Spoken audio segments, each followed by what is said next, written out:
some small ribbon of quartz like this around the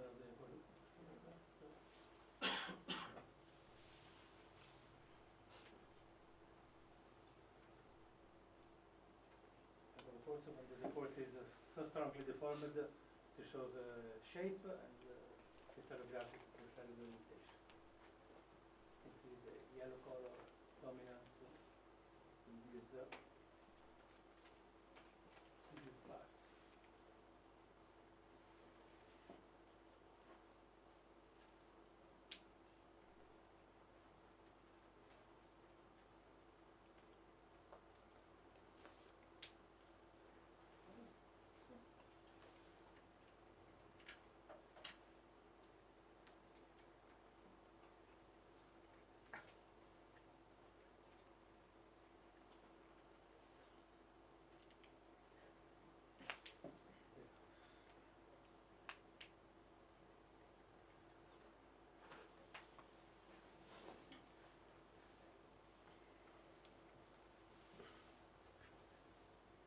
Another section,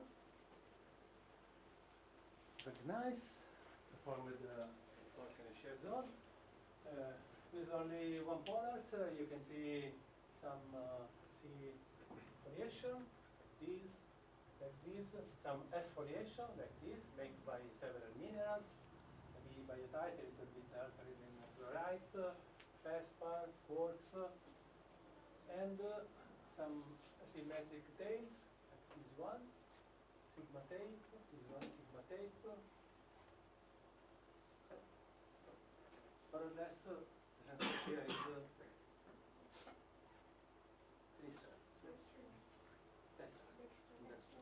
That's a sense of shear, top to the right, in agreement with the S fabric and the asymmetric tails along the field.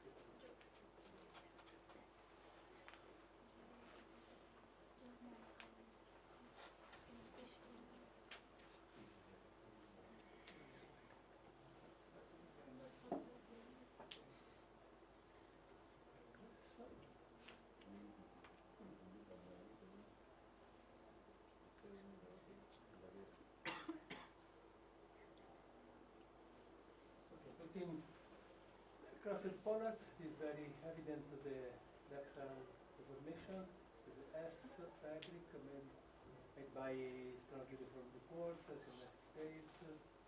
Sir, one question.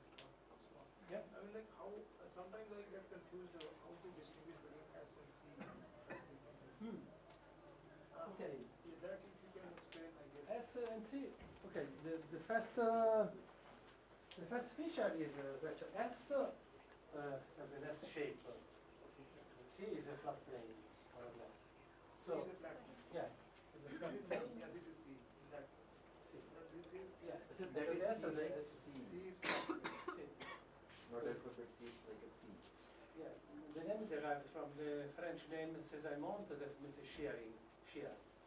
It is parallel to the boundary of the shear zone. It's a plane. These are the carbon surfaces. And S is this between the C plane. Yeah.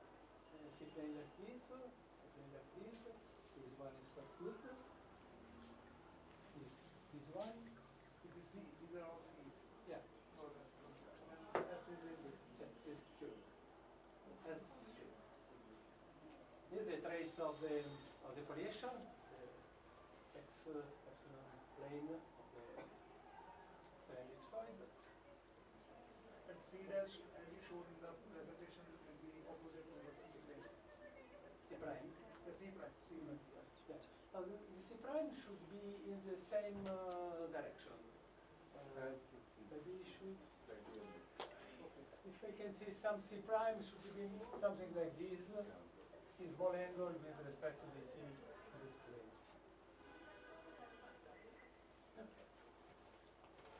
Are you tired? A little bit. Okay. Have you some questions? Because more or less I show you some example of some rocks from the Himalayas, from Sardinia. So I think up to you, we can break it. Yeah. We can show tomorrow. Yeah. You know speed ads and let's call it today. in the jet lag. So Yeah, it's okay. and different hours we have to do.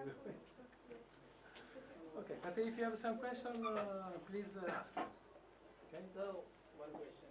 Yeah. So how to identify in picture that the fibroblast is sinister or dextral?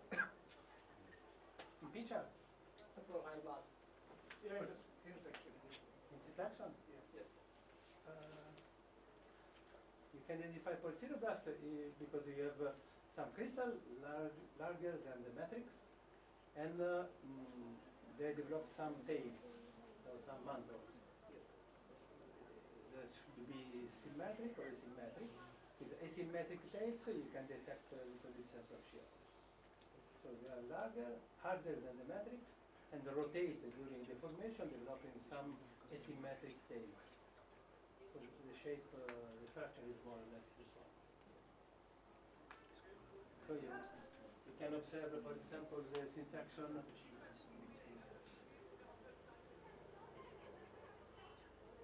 In this way, it is quite easy to identify porphyroclast because you have a matrix with very fine-grained minerals, and this one is bigger, this one is bigger, this is bigger, so you can identify at the first sight the bigger crystal.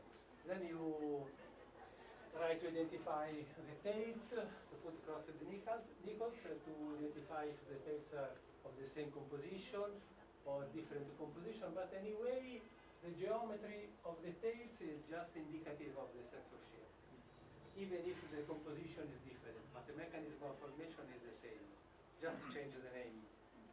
But, okay, so it is useful to observe the synsection, also the synsection at all, because before to go inside with the microscope, to see the larger structure, because sometimes you have S and C structures that are larger than the 10 4 times enlargement or 24 times. So you have to see that the scale of synsection, maybe one C plane is here, one is 2 centimeters above. So within the microscope you cannot identify easily these structures. So you can give a look the overall shape of synsection, the overall structure, then to go inside to detect the small fissure. Okay. Or you have a microscope where you can observe all the synsection, macroscope. Is useful. Because to have an idea what we are looking for, it is better than to go directly inside the 10 multiplication 10, 20, 30%. Okay, so in this way, from larger scale to small scale, you can better observe the various feature. And do not forget to take oriented sample in the field, because if you take a piece of rock, bring it to the laboratory, you cut, you find very beautiful myelonites, but you cannot say if it transcends, normal sense, strike slip. So you have to put the orientation, the strike and the dip on the rock with a pencil or some stronger. Then you broke a rock, bring it to the laboratory, maintaining the orientation, and you can reorient the sample in the laboratory, putting on plasticine, and with a compass you can reorient with the same strike and the same dip, and so you can say, okay, the sense of shear is top to the northwest, north 30 degrees, and you can put this information on the logical map, and to use a tectonic way. Because if you take a sample with no orientation, you lose a lot of information. You cannot say if it's a thrust, a shear zone, and also you have to be careful to make the same orientation, because if you cut the synsection and then you put on the glass in the reverse sense, you have an opposite sense of shear. So be careful to maintain the same orientation and to put on the glass the same face that you see on the rocks, because with rotation there is a problem. Sometimes happens in laboratories.